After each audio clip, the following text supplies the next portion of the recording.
C'est quoi un vaccin? Et puis l'ARN? Tu n'y comprends rien, t'es pas sûr, tu as peur de devenir un mutant? Prenons quelques minutes pour essayer d'y voir plus clair sans pour autant faire un cours de biologie complexe.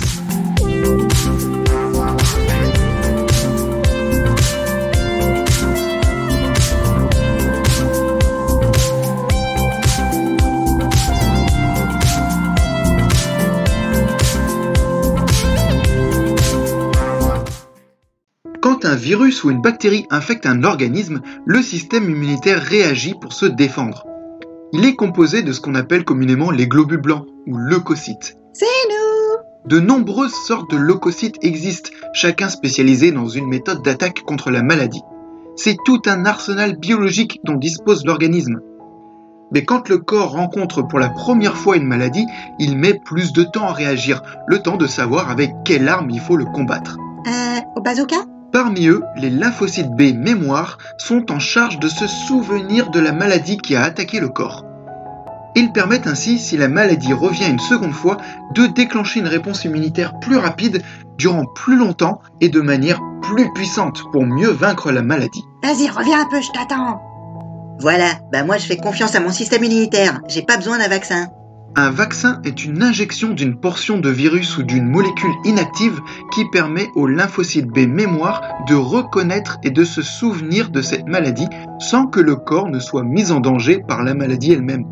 Ainsi, comme nous l'avons vu, si le corps est exposé pour de vrai à la maladie, le souvenir de celle-ci par les lymphocytes B mémoire permet une réaction immunitaire plus vive et efficace, permettant d'éliminer la maladie plus vite avant qu'elle ne soit dangereuse pour l'organisme. Le premier vaccin a été créé en 1796 contre la variole. Cette maladie est aujourd'hui éradiquée de la surface de la planète grâce à la vaccination depuis sa création. Au cours du 19e, 20e puis 21e siècle, de nombreux autres vaccins ont été créés contre de nombreuses maladies graves, comme la peste ou la tuberculose. J'aime pas les vaccins, j'ai peur d'attraper la maladie. Un vaccin sert à protéger de la maladie, pas à la donner. On n'inocule pas la maladie, mais une portion inactive de la bactérie ou du virus, selon la méthode employée. De nos jours, 11 vaccinations sont obligatoires pour les bébés et les enfants. Et on n'a jamais entendu parler que tous ces enfants développent toutes ces maladies par la suite. Au contraire, ça les protège pour la vie. Les cas de maladies déclarées ayant chuté pour chacune de celles-ci. Ouais, mais les vaccins ARN, là, c'est expérimental, j'ai pas confiance, on n'a pas de recul. Son existence dans notre corps a été démontrée en 1961 par deux biologistes français, soit il y a 60 ans, donnant le prix Nobel 1965 aux deux chercheurs découvreurs. Cocorico! Et son processus biologique est depuis parfaitement connu. C'est d'ailleurs au programme de biologie de terminale depuis un bout de temps. Élément indispensable au fonctionnement de notre organisme, l'ARN messager est une sorte de photocopie temporaire d'un petit bout de notre ADN, en général d'un gène codant pour une protéine.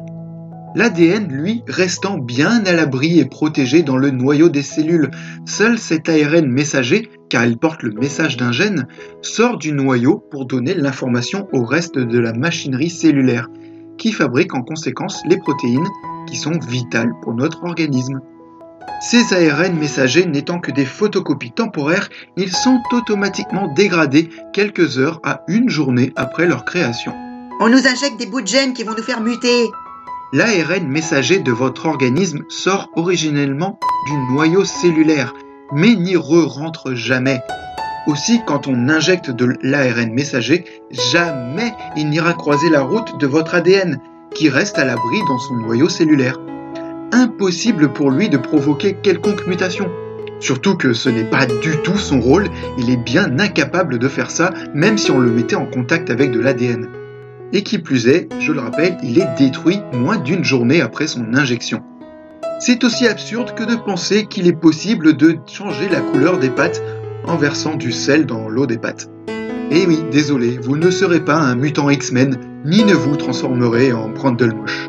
Contrairement aux vaccins à virus inactivé ou à protéines virales, le rôle du vaccin à ARN messager est de transmettre ce brin d'ARN codant pour le petit bout d'antigène appelé protéine spike qui sert à reconnaître le coronavirus. comme un chapeau posé sur le virus. C'est moi. Il laisse alors le soin à notre machinerie cellulaire de traduire cet ARN servant de recette pour fabriquer le petit chapeau seulement.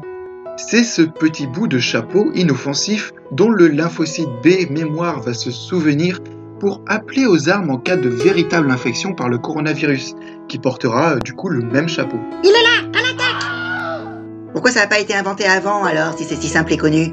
Pour une simple question de manque d'outils technologiques pour réaliser cette méthode. C'est comme dire que l'on connaît pi depuis l'Antiquité, mais que les outils technologiques, les ordinateurs, permettant de le calculer sur des centaines de milliers de décimales, n'existent que depuis très peu de temps en comparaison. Cela ne rend pas pi plus dangereux ou expérimental pour autant, n'est-ce pas?